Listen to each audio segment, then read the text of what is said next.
राम जय जय राम, श्री राम जय जय राम। मणिमाणिक मुक्ता छवि जैसी, अहि गिरि गज सिर सोहन तैसी। नप किरीट तरुणी तनु पाई, लहै सकल शोभा अधिकाई। तैसे सुकबि कबित बुध कहि, उपजहि अनत अनत छवि लहि।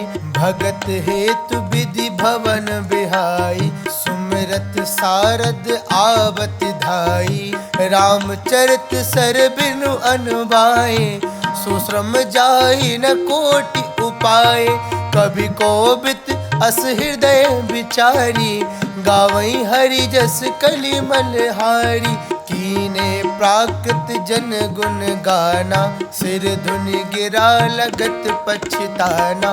हृदय सिंधु मति सीप समाना, स्वाति शारदा कहई सुजाना। जो बरसई बरबारी विचारु, होहि कबित मुक्ता मनि चारु।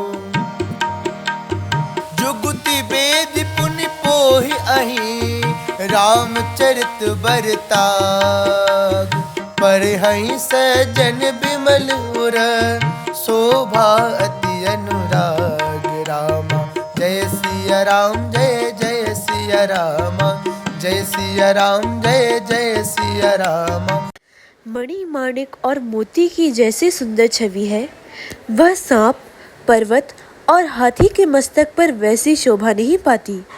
राजा के मुकुट और नवयुवती स्त्री के शरीर को पाकर ही ये सब अधिक शोभा को प्राप्त होते हैं। इसी तरह बुद्धिमान लोग कहते हैं कि सुकवि की कविता भी उत्पन्न और कहीं होती है और शोभा अन्यत्र कहीं पाती है। अर्थात कवि की वाणी से उत्पन्न हुई कविता वहाँ शोभा पाती है जहाँ उसका विचार, प्रचार तथा उसमें कथित आदर्श का ग्रहण और अनुसरण होता है। कवि के स्मरण करते ही उसकी भक्ति के कारण श्री सरस्वती जी ब्रह्मलोक को छोड़कर दौड़ी आती हैं। सरस्वती जी की दौड़ी आने की वह थकावट रामचरित रूपी सरोवर में उन्हें नहलाए बिना दूसरे करोड़ों उपायों से भी दूर नहीं होती। कवि और पंडित अपने हृदय में ऐसा विचार कर कलयुग के सभी पापों को हरने वाले श्री हरि के यश का ही गान करते हैं। संसारी मनुष्यों का गुणगान करने से सरस्वती जी सिर धुनकर पछताने लगती हैं कि मैं क्यों इसके बुलाने पर आई।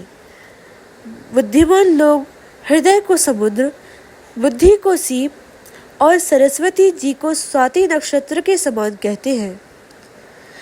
इसमें यदि श्रेष्ठ विचार रूपी जल बरसता है तो मुक्तामणि के समान सुंदर कविता होती है। उन कविता रूपी मुक्तामणियों को युक्ति से बेधकर फिर रामचरित्र रूपी सुंदर तागे में पिरोकर सज्जन लोग अपने निर्मल हृदय में धारण करते हैं, जिससे अत्यंत अनुराग रूपी शोभा होती है। वे अत्यंतिक प्रेम को प्राप्त होते हैं।